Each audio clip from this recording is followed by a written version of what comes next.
NBI mga kababayan, just in, inirerekomenda. Ayan. Pilipinas Today, QC, just in, inirerekomenda ng National Bureau of Investigation, NBI, mga kababayan. Ano po?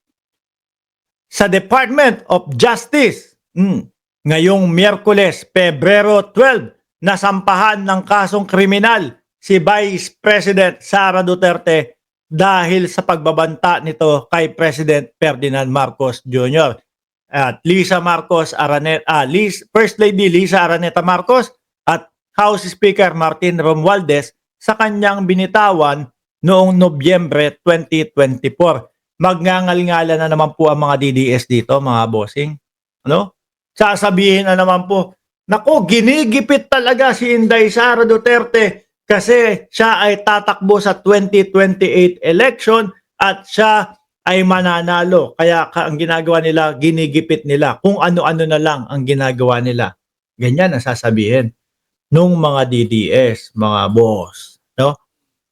Parang ang papamukha nila sa atin na wala tayong napanood, wala tayong nakita, wala tayong narinig na sumisigaw na Vice Presidente nung siya ay nandoon sa loob ng detention hall ng Kongreso na ang isinisigaw, pag may nangyari sa akin, meron na akong kinausap na tao,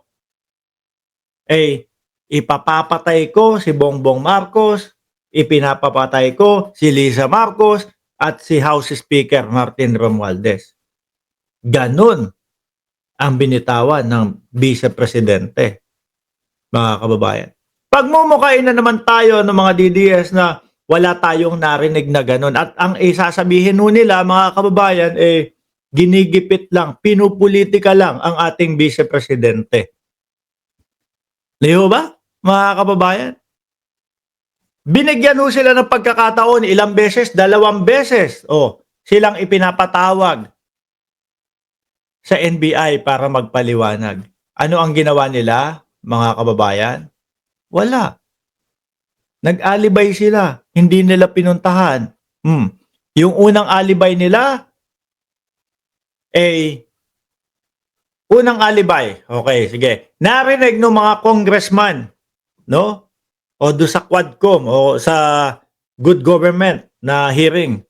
Narinig na ipinapatawag si Vice Presidente doon sa NBI. Kasi magkakasabay no? Ang ginawa ng mga congressman, since narinig nila, okay, magbibigay daan kami. Ika-cancel namin yung sa amin na pagpapatawag kay Vice Presidente, bibigyan daan namin yung NBI. Tayong lahat to, mga boss, narinig natin yun. Di ba? So ngayon, ano sabi nung kampo ni BP Sara? Sabi nila, hindi po namin alam na i-cancel po pala nila, no? Ganon yung nila, alibay nila nung una. So sa madaling salita, yung unang pagpapatawag, pagbibigay sa kanila ng karapatan nila na magpaliwanag, hindi nila pinuntahan. Ano po? So ngayon, binigyan ho ulit sila ng imbitasyon. Aba, may alibay na naman ho sila, mga bossing. Ano daw ang sabi? Kasi may Thanksgiving party para doon sa mga media. Kung di ako nagkakamali, alas 10 yung Thanksgiving party at alas 11 yung patawag sa NBI. Pero hindi pa din sila dumalo, mga kababayan. So ngayon, ano ang magiging hatol ng NBI doon sa kanilang investigasyon? Since isa lang yung narinig nila at nakita, for sure, nakita din nila yan. Di ba? At wala naman silang narinig na pagpapaliwanag galing sa kampo ng Vice Presidente. Ano ang magiging hatol? Sige, tuluyan nyo na. Pinapatawag namin sila. Hindi sila pumupunta. No? Nakailang patawag kami sa kanila para ipaliwanag yung kanilang mga irarason o idadahilan. Hindi sila nagpapaliwanag. Ano ang sasabihin namin? Ano ang ang ipapayo namin sa DOJ. Kasuhan na yan. Kasi yun yung narinig namin. At hindi nila kayang ipagtanggol yung kanilang sarili. Di ba? Sabi ni Lamberto Hernandez Sr. kay Robredo Lenny lang talo na si Sara nyo. Kay Idol Rapi Tulfo pa. Sabi ni Ma'am Trexie Villa, dapat lang makasuhan kasi sumusobra na sila.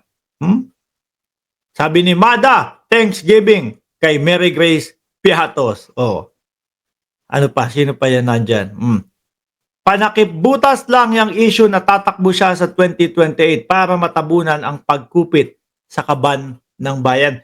Yung pagsabi naman niya na tatakbo siya sa 2028, mga bossing, hindi, masusurprise pa ba tayo doon? Magugulat pa ho ba tayo doon? Alam na natin yun. Di ba? Eto pa nga lang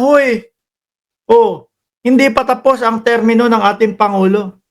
Nagkakandara pa na sila na agawin yung posisyon ng Pangulo. Yun pa kayang 2028 na makakatakbo sila. Kung makakatakbo. Ano po? Dahil mabigat ho itong kinakaharap ng Vice Presidente, mga kababayan. Tungkol po sa impeachment. At pag ho ito, mga bossing, rumekta, dumiretso, pumasok yung impeachment at nakapagdesisyon na patalsikin ang Vice Presidente, wala na pong tsansa ang Vice Presidente na tumakbo sa 2028. Kaya nga 'di ba ang sabi nung kampo ni Pantaleon Alvarez, 'di ba? Kung sakali daw, kasi ako naniniwala ako, ramdam na ho nila 'yon na mapapatalsik ang Vice Presidente. Kung sakali daw na mapatalsik ang Vice Presidente, ang backup nila ang dating Pangulong Duterte. Saglit lang. Ano ba 'yun? Kaya pa ba ng dating Pangulo? Sige nga. Yung mga nakikita natin na mga sinasabi niya, sasabihin niya ganito ngayong araw. Sa susunod na araw, iba na naman.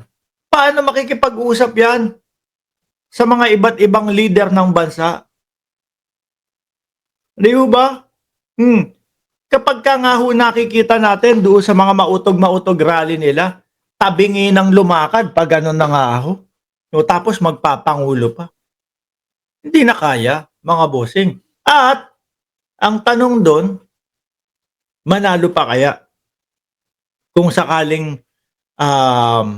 makatakbo nga sa 2028. Dahil po, kagaya ko, kagaya nyo, dati binoto natin sila. Pero nung nakita na ho natin yung mga irregularidad ayun, pasensya na. Iboboto namin kayo in next life. Di ho ba? Maraming salamat and God bless po sa ating lahat.